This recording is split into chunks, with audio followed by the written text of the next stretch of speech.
Vocês estão ouvindo, né? Então, um, dois, Listos. estão ouvindo? Entonces, si Ok, por tá, favor nos ok. hace la traducción. Então, eu vou ler essa primeira parte aí, que começa com o prefácio.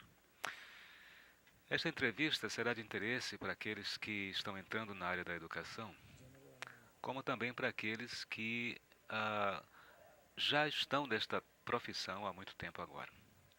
Nessa entrevista, Ralph Tyler, ele discute o trabalho na educação e a avaliação da educação, que é algo que ele já tem feito há cerca de metade de um século, em torno de 50 anos. Ele descreve questões ou problemas que eram importantes no início da carreira dele, as questões relacionadas ao seu trabalho com essa instituição chamada Bureau of Accomplishment Testing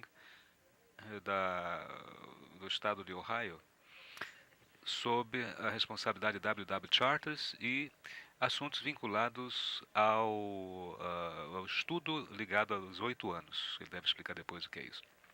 E as questões que ele acha que são importantes para a educação e para a avaliação educacional nos dias de hoje. Aí continua o segundo parágrafo e diz o seguinte: eu fiz ao Dr. Tyler algumas perguntas sobre o início da carreira dele, sobre o período intermediário da carreira dele e sobre as atividades atuais que ele executa. Ele discutiu a evolução que ele sentiu que estava sendo feita, passou pelos problemas que ainda existem hoje e os recursos também que ele acha que estão disponíveis para o campo ou para a área da educação hoje. Ao longo de todo o processo, ele sempre coloca em evidência o senso da história, olhando sempre para o passado. E, talvez, até de forma otimista, ele vê os ganhos em nível da educação na área pública, superando os problemas que essa área enfrenta. E também as promessas que ainda são realizáveis ou alcançáveis. Aí o último parágrafo diz: bom, se o leitor for um velho ou um novo amigo do Ralph Tyler, a conversação que vai seguir adiante ajudará você a começar a conhecer esse homem um pouco melhor.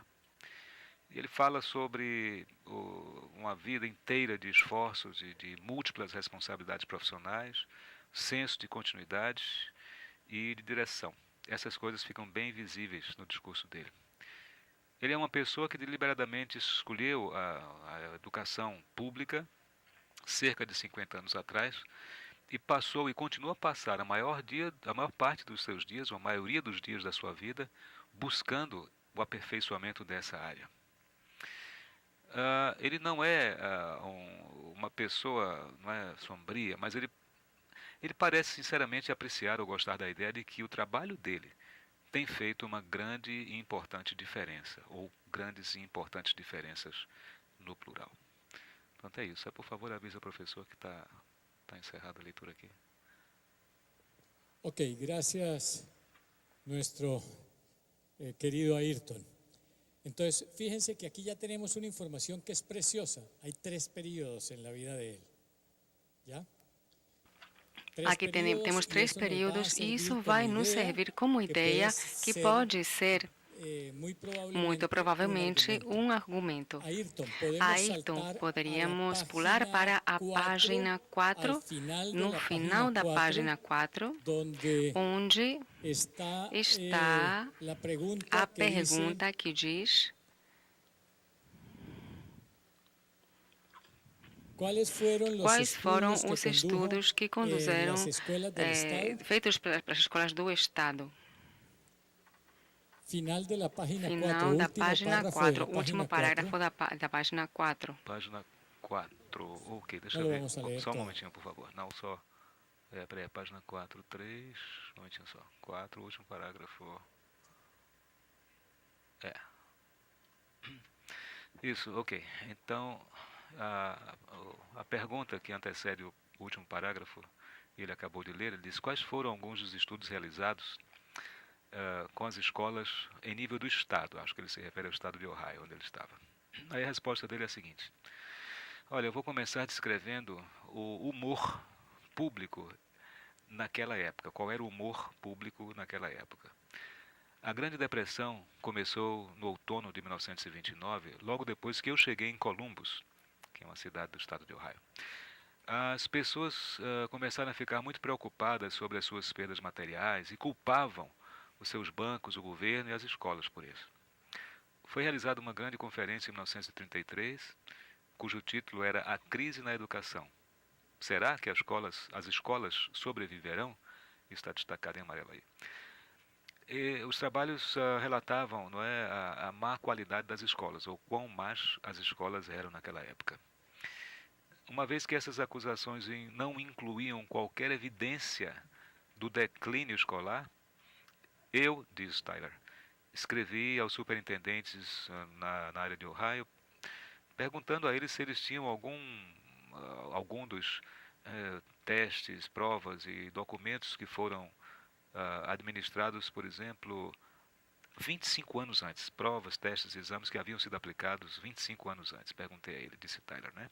Aí diz, eu ofereci a eles, pedi a ele que as reproduzia, eu disse a ele que as reproduziria se eles pudessem aplicar esses testes novamente para verificar se os alunos realmente hoje estão melhores ou piores do que aqueles alunos de 25 anos antes ou anos anteriores àqueles.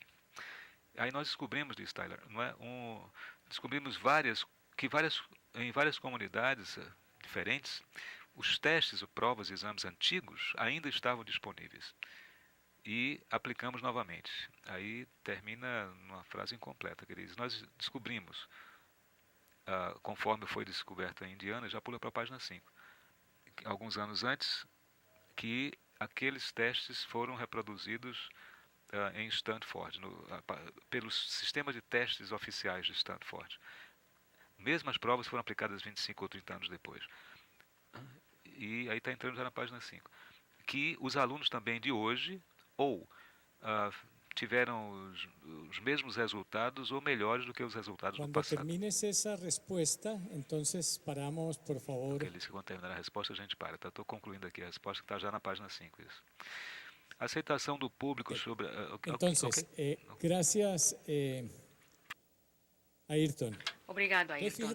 Então, repare, temos aqui um dado muito importante também dito pelo próprio Tyler, que foi a época da depressão, onde todo mundo tinha a percepção de que a educação, como todo o país, estava mal, porque não havia para comprar o segundo carro, para comprar alimentos, todo mundo tinha a percepção de que a educação deveria estar mal. Porém, ele, baseado nos testes de 25 anos atrás, estamos fazendo leitura de cegos, na verdade.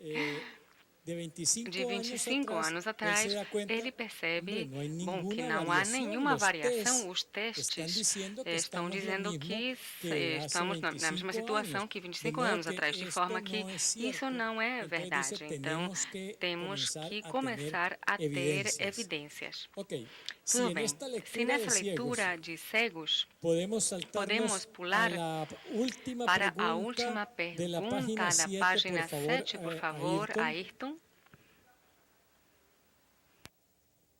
En donde dice, vamos al final de la época de Ohio en 1929. La última pregunta, final de la página 7. Ok, a última pergunta diz o seguinte, Ridings está perguntando, diz, bom, vamos voltar ao final do seu período de trabalho em relação aos testes, aos exames e às provas oficiais do estado de Ohio. What is then that you began to work on the... O que é que você em que você começou a trabalhar nesse teste que tem a ver com esse estudo de 8 anos, esse período de 8 anos? Bem, aí Tyler responde, eu comecei o meu trabalho em relação a esse estudo dos 8 anos em 1934. Eu fui para o estado de Ohio em 1929, então estou falando de 5 anos depois disso. Talvez eu devesse lhe dar uma informação mais básica sobre mim, ou seja, uma informação histórica. Quando eu vim para Columbus, eu trabalhei com os membros do corpo docente nos departamentos da universidade que tinham disciplinas obrigatórias para os alunos, ou seja, botânica, zoologia e agricultura. Os alunos estavam fracassando muito, quer dizer, não estavam tendo bom aproveitamento. Já chegaste onde ele disse, bueno, ¿y qué es lo que se quiere evaluar? Não, ainda não. Não? Ok, siga então. Então, botânica, zoologia e agricultura. eles estavam tendo muitas reprovações e muito, não é, falha no desempenho escolar e queriam ajuda. Então ele parecia importante descobrir de que maneira, o quanto os alunos estavam aprendendo. Os instrutores geralmente diziam: bom, vamos fazer uma prova com eles, vamos fazer um teste. Então eu destacava o seguinte problema, que foi o ponto que ele disse que tinha que parar aí. O que é que você quer testar? What do you want tested? É a primeira parte em amarelo ali. Os testes de realização ou de aproveitamento eram simplesmente testes em que os alunos lembravam coisas que apareciam apenas nos livros texto. Pronto, essa é a parte amarela que ele pediu para parar aí. Ok, e agora saltamos, então allí... Agora pulamos. O que é que está dizendo? Na verdade, entrou a avaliar um programa, mas o que é que vamos avaliar? Sim, memória de informação, ou o que é que vamos avaliar. E aí é quando ele tem a ideia, bom, os testes não servem, porque estão medindo a minha memória. Temos que começar a criar uma nova disciplina, mas reparem que é da necessidade que surge a ideia. Temos que criar uma nova disciplina que é o pai da avaliação, nem o nome nem existia ainda, ele cria, e podemos ir imediatamente, Ayrton, por favor, para a primeira pergunta da página 12, que diz: quando você trabalhou com os trabalhadores para produzir objetivos que refletissem as metas da classe, você realizaria com certeza ou ter um grande impacto sobre o currículo, por favor. E a resposta que dá o Sr. Tyler. Tyler então responde o seguinte: a pergunta foi se ele tinha tido algum impacto no currículo, etc. Ele diz: eu acho que sim, especialmente nas áreas onde havia muita clareza na descrição dos currículos e na explicação desses currículos.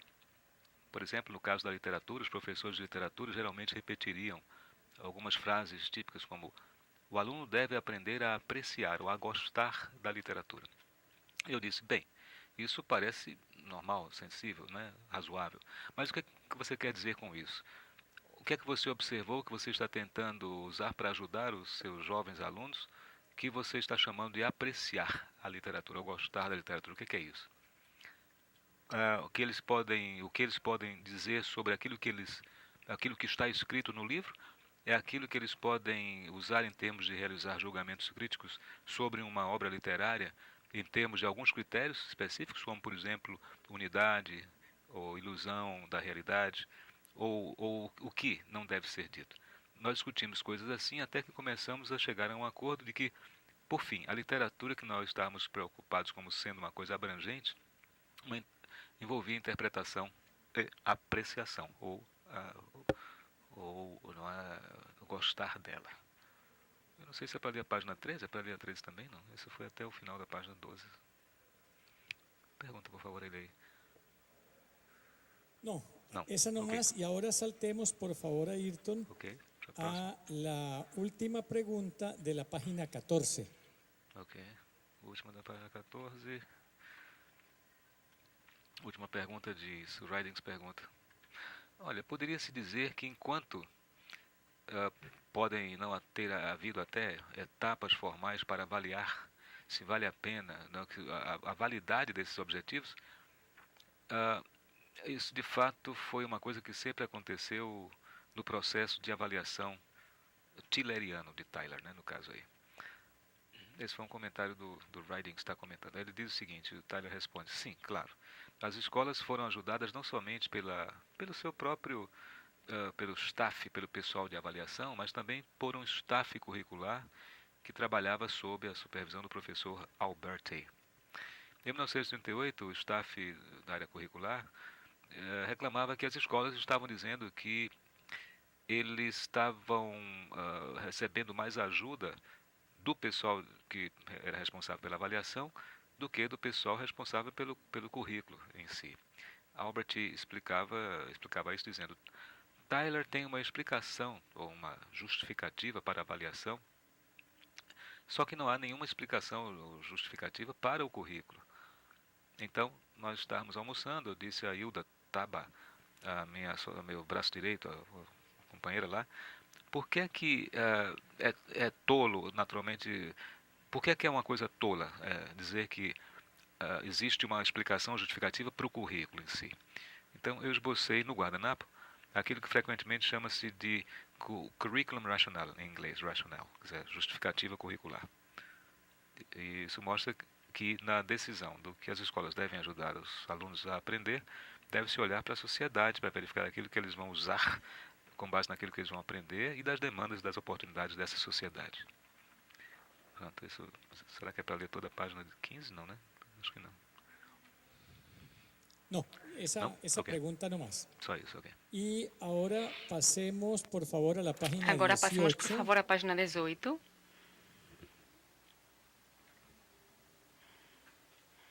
A pergunta que diz como determinam eles o que é mais significativo. Perdón, esa es la respuesta en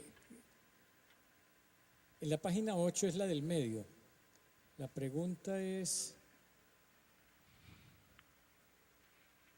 un astra de una disertación dice que lo más significativo suyo fue las redes de comunicación con sus estudiantes. Esa pregunta.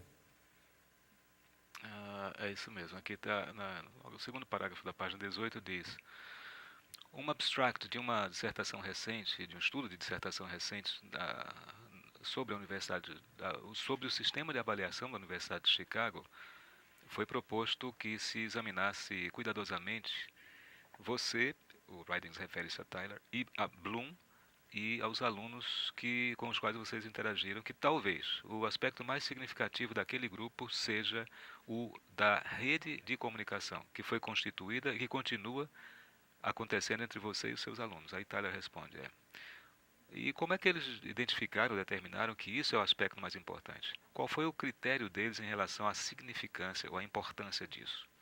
Essa é a resposta de Tyler. Bueno, okay, gracias. Obrigado, Ayrton.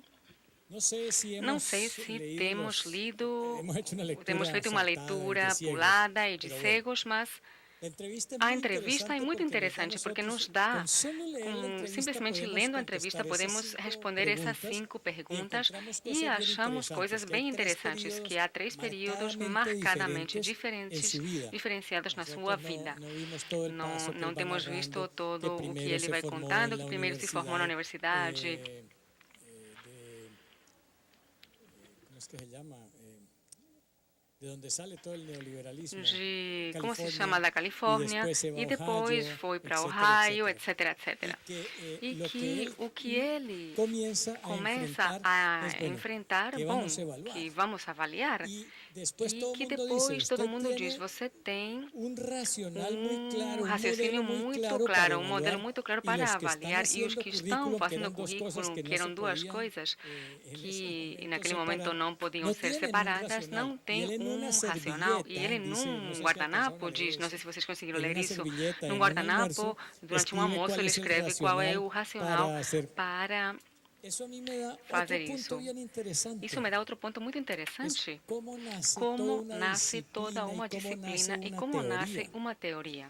E isso, por exemplo, no caso de um dos exercícios que foram feitos, estudando a Tyler, os estudantes encontraram, nós pensamos que as teorias têm que vir da Europa e ser muito elaboradas e com coisas muito sofisticadas, etc, etc.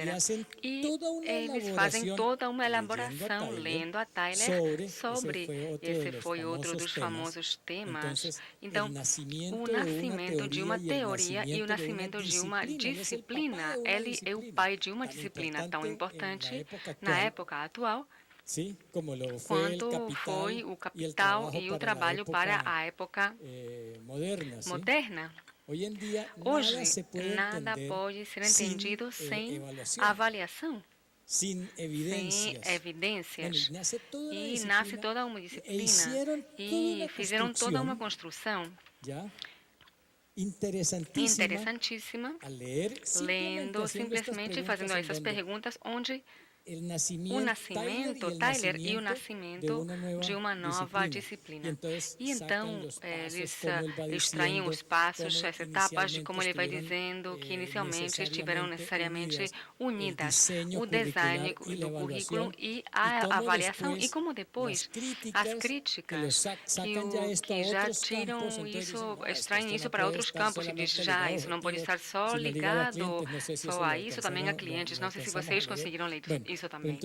Bom, mas continuam todos os desenvolvimentos, e ele então, no final, na terceira época da sua vida, ele faz uma reflexão. Me dizem que eu só me dediquei à avaliação curricular, e isso não é verdade. O que acontece é que houve uma época minha, mas vocês não estão vendo o trabalho completo, e faz toda a contra-réplica ao que é a crítica, uma contra-crítica, a crítica feita a ele, que é quando ele escrevem, justamente Michael Scriven, e ele diz a avaliação não pode estar focada unicamente em objetivos, mas temos que focá-la nos clientes. E ele faz toda uma reflexão, isso não foi lido, porque senão íamos gastar o tempo todo, mas ele faz uma reflexão sobre a necessidade de entender o que é isso que chamamos de cliente. Os clientes são os estudantes, a comunidade acadêmica, no caso da educação, perfeito.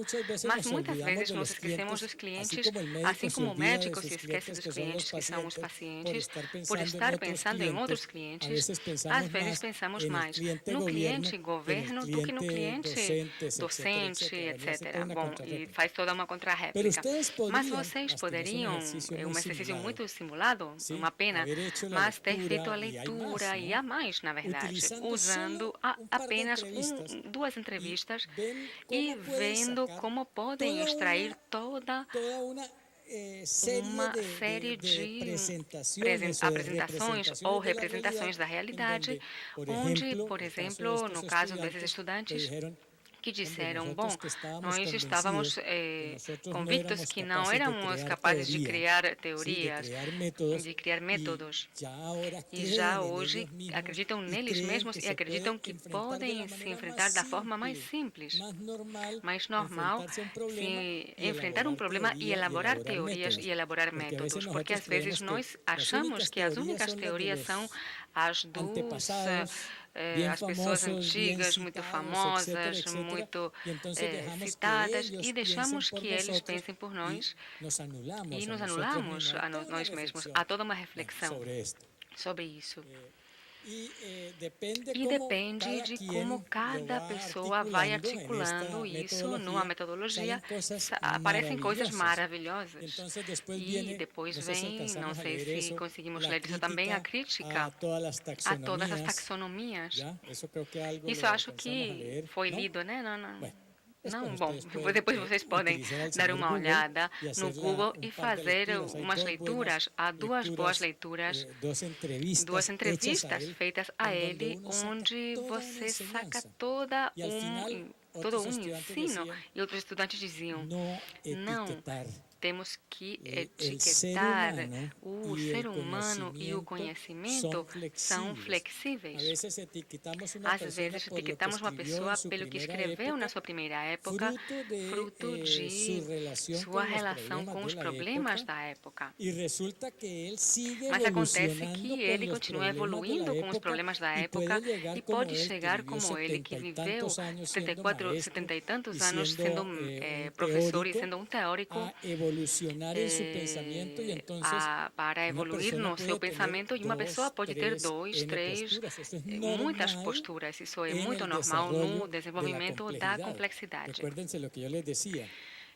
Lembrem do que eu falei, um problema, modelo exato e soluções aproximadas. Isso é o que a teoria da complexidade diz, contrariamente ao que dizia a teoria tradicional da modelagem, que era perante um problema, un diseño desenho aproximado, sí, no muy exacto, não muito exato, e uma solución solução exata, exata, e isso tem, até que não seja perfeita e não esteja acabada, todo acontece está que en no conhecimento evolución, tudo está máxime em hoy en día. evolução, especialmente hoje em dia. Lo que hoy O conocemos, que yo hoje vi conhecemos, un seminario en la eu dei Universidad seminário Javeriana na para Universidade Javeriana médicos, para médicos, no para não médicos, para sino un médicos, seminario mas um dado a seminário médicos. dado a médicos. Y al final en el E no seminario, final, no cuando seminário, estaban quando haciendo la evaluación de mi estavam trabajo, fazendo a avaliação do meu decía trabalho, una diziam, neuróloga, uma neuróloga me falou, decía, uma mire, neurologista yo a falou, usted no sé veja, si eu odiarlo não sei se o vou te amarlo, odiar ou te porque amar, yo llevo porque 30 eu tenho años 30 anos enseñando ensinando neurología. neurologia. Y resulta E que a mí, acontece y que, eso fue lo que para yo mim, enseñé, e foi isso que eu me ensinei, dijeron me que disseram los que os puntos del pontos do cerebro eran cérebro claves, eram las zonas. chaves, as La zona áreas del habla, la da zona del fala, movimiento, do la zona movimento, a de, bueno, área, bom, las as sensaciones, era lo sensações, que se conocía. o que era Y hoy en isso día era o que se sabemos conhecia, mas que eso hoje no es sabemos cierto. que Todo isso el não é cerebro son verdade. O redes. cérebro é Se feito de necesitó redes. que hubiera un Foi accidente preciso ter um acidente gigantesco de gigantesco una persona de en uma Estados pessoa nos Unidos Estados Unidos que quedó que sin la mitad ficou del sem cerebro. metade do cérebro, Entonces se suponía então que se tenía que quedar paralizado, esperavam que que tinha que tenía que ficar quedar paralisado, sin que tinha habla, que ficar etcétera. sem fala, Y etc. con Mas base en ejercicios, las baseados em exercícios, as interconexiones, las redes interconexões, as entre las redes entre neuronas, os entre neurônios, dendritas y entre axones, dendritas e se fue axônios, por foi otros por outros caminos que caminhos antes no que conocían antes não y conheciam. curiosamente con la mitad del cerebro E esa persona com metade do aprendió, cérebro, aquela pessoa digamos, aprendeu, y digamos, siguió e hablando continuou falando. y pudo caminar y etcétera, E etcétera. Y eso conseguiu todos son caminhar e tudo isso. E enseñanzas en tudo isso são, educación que são son claves, coisas porque a aprendidas veces em nosotros educação e são chaves etiquetamos porque las muitas vezes personas. etiquetamos as Hagan pessoas. ustedes este Façam tipo de ejercicios y esses verán exercícios e vão ver cómo, y eso es como aprender a isso leer, é aprender a ler. entre otras cosas, ¿ya? Es aprender a leer, Isso é aprender a ler. a ir a las fuentes, Aprender a ir até y a as sacarle fontes todo el e tirar provecho todo o a proveito la información. da informação. ¿Cómo convertimos la Como información? tornamos a Claro, estoy haciendo informação, toda claro, una estou simulación fazendo muy toda uma rápida simulação muito rápida y imperfecta, e por imperfeita, supuesto. obviamente. Pero ¿cómo la hicimos con el Mas como foi transformador? feita ¿Cuál com fue el o transformador? transformador? Qual foi o Poner a transformador? hablar Poder a los falar propios, aos próprios, no a não a mensageiros, a los mensageiros, propios de aos sí próprios mismos, de si ¿ya? mesmos. Y E confrontarlos con los enfrentá-los problemas de aos la época problemas que da son los época, que, que são os si que, uno se se enfrenta, você se los que dan lugar enfrenta, os que a dão teoría. lugar A mí à me teoria. encantó Eu el escrito y adorei vieran, y eso se está a perfeccionando, etcétera, escrita, isso etcétera. está sendo Y con aperfeiçoado, seguridad que va mas a salir com una certeza vai nueva sair uma nova lectura, leitura ¿sí? De el señor do Tyler, Sr. Tyler, que es que é como criar, cómo como nascem nascem las as disciplinas, disciplinas, como nascem teorías. as teorias. Y miren dónde E vamos hoy vejam en onde día. vamos, por Después onde vamos hicimos hoje algo em dia. semejante E con depois foi Scriven, feito algo que semelhante fue com gran Scriven, que crítico foi o de grande él. No crítico dele. seguimos Não a sus discípulos que no seguimos seus fueron discípulos que não muy foram críticos, sino muito al que críticos, fue mas más o que crítico, foi mais crítico que foi Scriven, ¿ya? Scriven. Y sucede algo bien E acontece uma significativo. coisa muito significativa, Como como logra ele consegue criticarlo criticá-lo y saca toda una teoría e extrai toda de uma la evaluación teoria orientada da al avaliação cliente, orientada que ao es muy cliente, que é muito interesante. interessante. Otro enfoque. Outra abordagem. Acuérdense que los problemas Lembrem que os complejos problemas tienen complexos múltiples têm enfoques múltiplas porque todo problema es abordagens, único, porque todo problema ¿ya? é único. Y sale toda otra E sai toda disciplina, outra ¿ya? disciplina Bem interessante, bem interessante, sendo a mesma avaliação, e ele é quem diz, então temos que criar, se nos enfrentarmos ao cliente, temos que ver se o que ele quer é ver o processo, se o que ele quer é o resultado, e então vêm os conceitos que todos trabalhamos sem entender por quê, aparecem de avaliação formativa, avaliação sumativa, etc. Tudo bem? Bueno. Para continuar essa simulação muito rapidamente, porque é impossível sem meios adequados poder fazê-la, mas vocês tentem com seus grupos, até com crianças funcionou. E vejam as coisas tão criativas que acontecem. Alguém disseram para alguém vai desenhar uma cama. uma criança. E todos, logicamente, o único que fazemos é desenhar 4 patas, uma coisa rígida. E sabem o que essa criança desenhou? Uma rede. Uma rede, aquela onde você se deita e tal, aquela dos indígenas. O que foi que a humanidade fez? Isso é criatividade. O que foi que a humanidade fez para poder imitar o fato de caminhar? Continuou com o mesmo processo de mover um pé, deixar o outro atrás, fixo e avançar com o outro? Não, o que foi que inventou o grande primeiro invento da humanidade, qual foi? Para imitar o passo.